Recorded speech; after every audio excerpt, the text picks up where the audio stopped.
بسم الله الرحمن الرحيم الحمد لله رب العالمين والصلاة والسلام على سيدنا ومولانا محمد وعلى آله وصحبه وأزواجه وذريته أجمعين. اللهم ربنا أرنا الحق حقا وارزقنا اتباعه وأرنا الباطل باطلا وارزقنا اجتنابه. اللهم أرنا حقائق الأشياء كما هي ربنا زدنا علما وعملا وإخلاصا يا رب العالمين. اللهم انصر أولياءك في غزة وفي الضفة وفي لبنان وفي مشارق الأرض ومغاربها. اللهم انصرهم على عدوك وعدوهم منك على كل شيء قدير. اللهم سدد رميهم وسدد رايهم وسدد خطاهم. اللهم فرج عنا وعن إخواننا في غزة وفي لبنان وفي اليمن وفي مشارق الأرض ومغاربها. اللهم نفس كربنا وكربهم وثبت أقدامنا وأقدامهم والطف بنا وبهم يا أرحم الراحمين. اللهم أرنا حقائق الأشياء كما هي. اللهم أرنا الحق حقا وارزقنا اتباعه وأرنا الباطل باطلا وارزقنا اجتنابه. اللهم صل على محمد من الدنيا ومن الآخرة وبارك على محمد من الدنيا ومن الآخرة وارحم محمدا وآل محمد من الدنيا والآخرة وسلم على محمد ومحمد من الدنيا والآخرة برحمتك يا أرحم الراحمين. آخر دعوانا الحمد لله رب العالمين. آمين آمين. Okay, so almost done here. Last bit of this entry. Two of Berkeley's later works may be mentioned briefly. His Al-Kifron is a long work in dialogue form in which the tenets of Anglican orthodoxy are defended against various types of free thinking and deism. Deism is a conception of God, that God made the universe and then left it on its own. It doesn't interfere in the world. I think that's what it means. Generally, it's also sometimes called natural religion. So one of the tenets I already mentioned. The other one is that religion based on reason and not revelation. But there are different types of deism, so we don't need to go into that. That's just the general meaning of the word. It sort of came to forth in the 18th century in England with the rise of Enlightenment and scientific revolution, etc. So it was a sort of a defense. So keep the English trying to eat their cake and to have their cake and eat it too, or whatever you.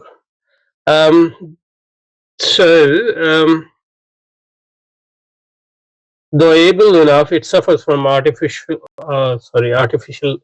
Though able enough, it suffers from artificiality of convention and has limited interest now that the controversies which prompted it are moribund. Although it's a strange way of describing a book, though able enough.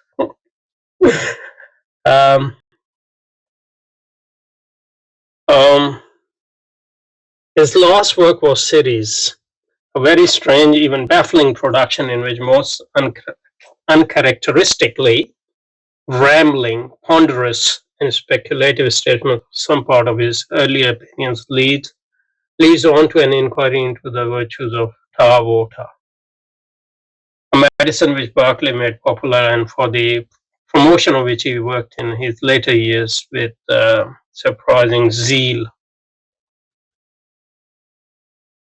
Berkeley's main work was slow to exert and Berkeley's main work was slow to exert any influence on philosophy, though his limited early essay on vision became fairly well known. His criticism of Locke. So, as I said earlier, the only philosopher basically is concerned with is Locke. Locke was the philosopher for him.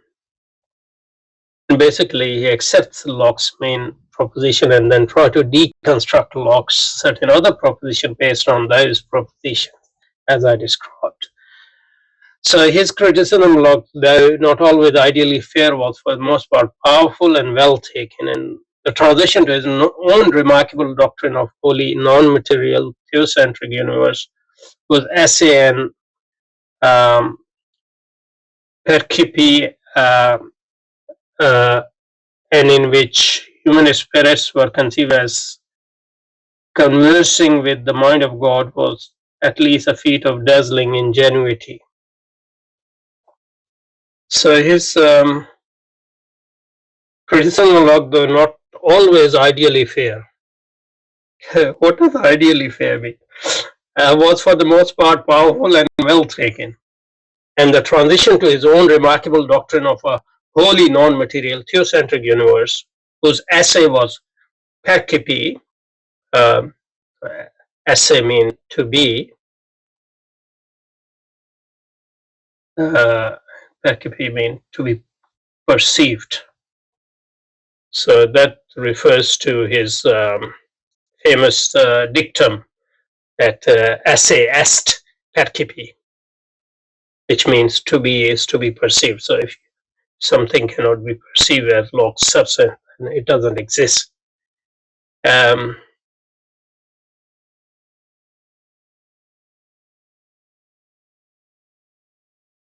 object means to be. Okay. So his criticism of Locke, though not always ideally fair, was for the most part powerful and well taken, and the transition to his own remarkable doctrine of a wholly non-material theocentric universe, whose essay was percipi, and in which human spirits were conceived of as conversing directly with the mind of God, was at least a feat of dazzling ingenuity.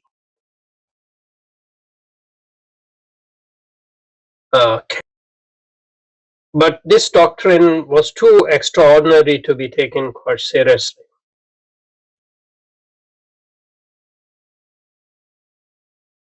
I mean, extraordinary given the other assumptions people have in this age.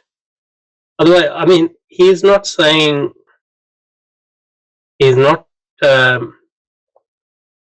he's analyzing our experience. He's taking experience as we experience the world as common sense would, but his analysis is different. And that stems from Locke's doctrine and his interpretation of Locke's doctrine. So if we don't accept Locke's doctrine, or we don't accept his peculiar, sometimes peculiar and particular interpretation of Locke, then obviously what he says, it doesn't follow, but there's nothing extraordinary about it. I mean, is Descartes, some of the Descartes doctrines, are they not extraordinary? And a lot of talk about sense data, paddled by Russell, for example, or more. Isn't that extraordinary?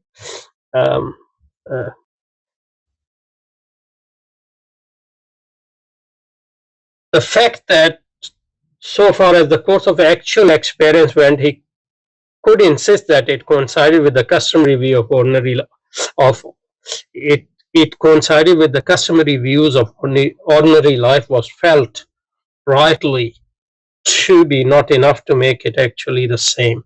He was far indeed from being accepted as a friend of common sense. As I have said often here, that common sense is communal sense. It changes with horizontally and vertically. So that's obviously The fact that so far as the course of actual experiment, he could insist that it coincided with the customary views of ordinary life was felt rightly in the view of this entry or author of this entry to be not enough to make it actually the same. Well, the view, so there are a few things. There are a few things. There are a few things.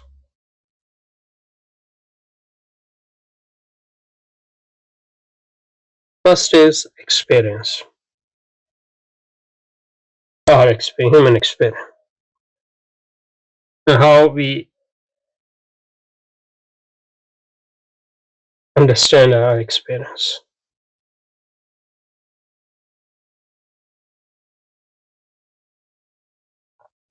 In a particular age or in a particular community. That's one thing. Number two is your analysis of it. What happens when we experience. So that's sort of a description. And the third thing is your justification of it. So these are, I think there can be more steps, but these are three things. So what Berkeley says that I'm no different. My analysis and my justification supports how we understand our experience generally, phenomenologically, than Locke's view, for example. And saying that his analysis of justification is extraordinary compared to, for example, Locke's, for example. But why isn't Locke's analysis extraordinary?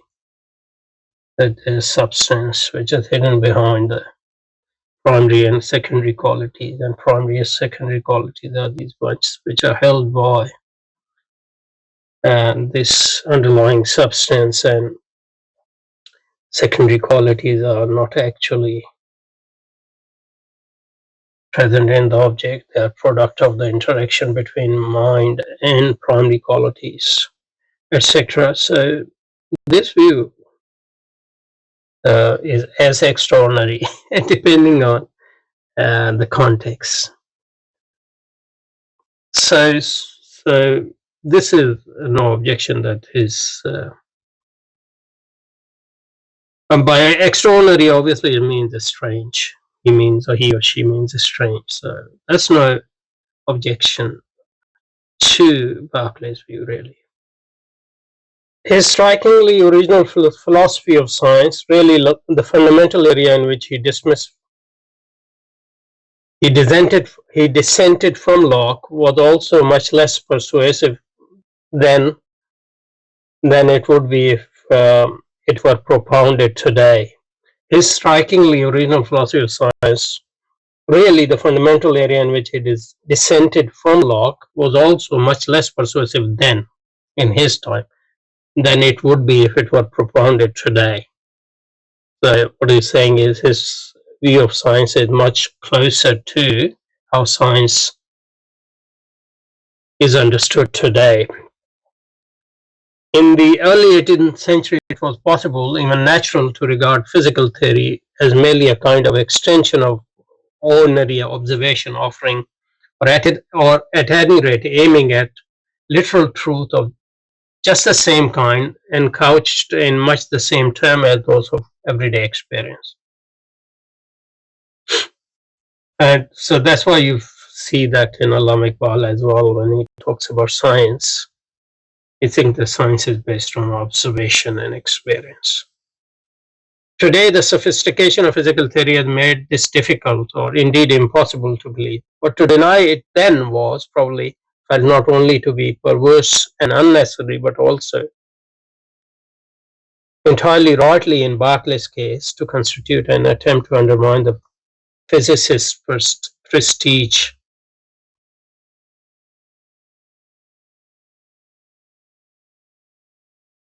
It was his misfortune that he opposed, even hated, the scientific worldview at a time when that view was in the first flush of its general ascendancy. So what you can believe and what you make sense changes according to the mood of the times. That's obvious. I mean, that should be obvious. Barclay was okay. No, I was talking about his. Barclay was born near Kilkenny and educated at Kilkenny College, and from 1700 at Trinity College, Dublin. He was a fellow of that college, though often absent from 707 to 724. Ordained in 1709, he was appointed Dean of Derry in 1724 and Bishop of Cloyne in 1734. He married in 1728 and died at his lodgings in Holywell Street in Oxford in 1753. While overseeing the introduction of his son George to Christchurch. Berkeley's life, apart from his philosophical writing, is remarkable chiefly for his curious attempt in middle life to establish a college in Bermuda. The purpose of this project was to mainly missionary.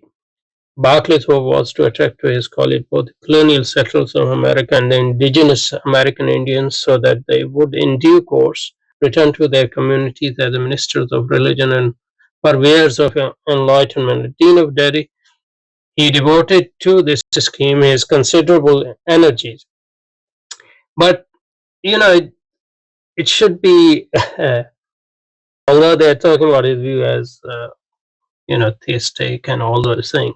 But he's part of Anglican establishment. And Anglican establishment is a part of British modernity and British enlightenment on all this. And he's working in the same universities, etc., which are the main hub of the New Age Enlightenment, etc. Although he is critical of certain views within that. And he wants to, combine some religious a form of Christianity with science and British Empire and all those things. So, Dean of Derry, he devoted to this scheme his considerable energies, powers of persuasion, and personal charm, and at first succeeded in securing for it both private and official backing. He was granted a charter, raised substantial funds by private subscription, and was even promised an ample parliamentary grant. But the scheme was really impracticable and was in the end recognized to be so. Bermuda, as he was perhaps not clearly aware, is far too distant from American mainland to have been an attractive location for his institution. Berkeley himself set out boldly for America in 1728, but in his absence, doubts and hesitations began to prevail in London. He waited nearly 3 years for his promised grant to be paid over, but in 1731, Prime Minister Walpole discreetly indicated that there was no prospect that his hopes would be granted. The house at Newport, Rhode Island, which Berkeley built and inhabited, is still preserved.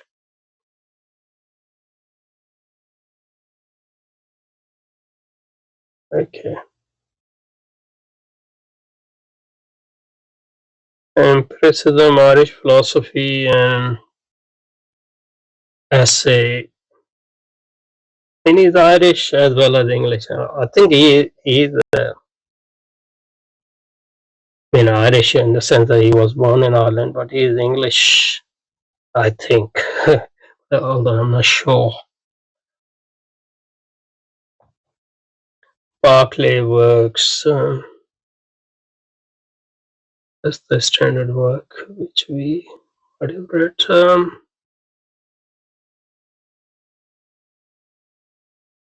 Probably at some point we'll look at this entry as well. Maybe this as well. Probably we already have looked at that. Okay, subhanakallah wa bihamdika nashhadu an la ilaha illa anta nastaghfiruka wa natubu ilayk.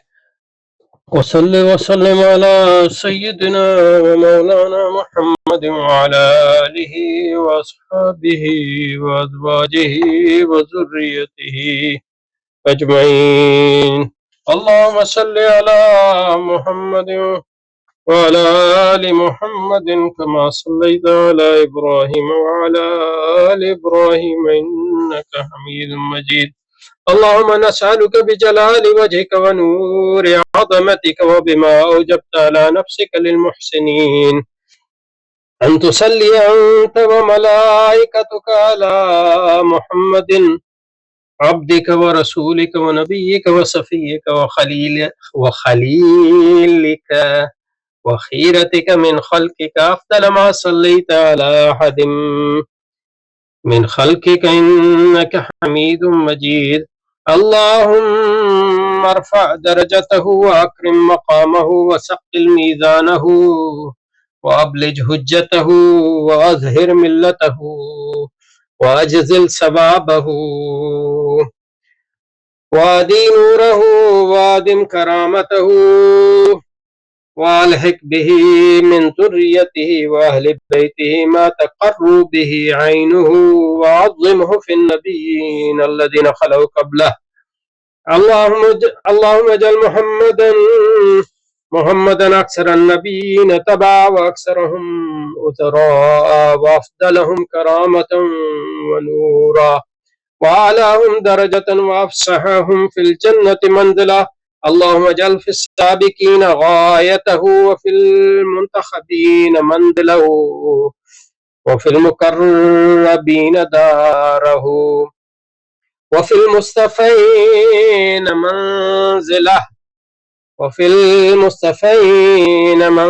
اللهم اجعله أكرم الأكرمين عندك منزلا وأفضلهم ثوابا وأقربهم مجلسا وأثبتهم مقاما وأصوبهم كلاما وأنجحهم مسألة وأفضلهم لديك نصيبا وأعظمهم فيما عندك رغبة وأنزله في غرفات الفردوس من الدرجات العلى التي لا درجة فوقها.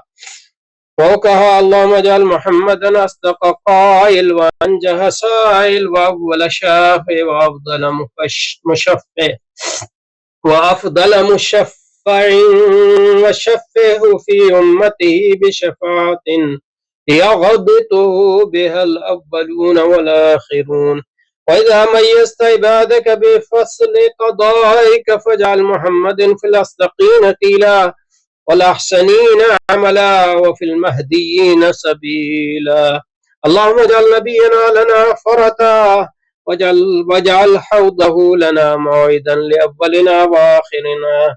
اللهم احشرنا في زمرته واستعملنا في سنته وتوفنا على ملته وعرفنا وجهه واجعلنا في زمرته وحزبه وانصر حزبه يا رب العالمين. اللهم اجمع بيننا وبينه كما آمنا به ولم نره ولا تفرق بيننا وبينه حتى تدخلنا مدخله وتوردنا حوضه وتجعلنا من رفقائه مع المنعم عليهم من النبيين والصديقين والشهداء والصالحين وحسن أولئك رفيقا والحمد لله رب العالمين برحمتك يا أرحم الراحمين. آمين.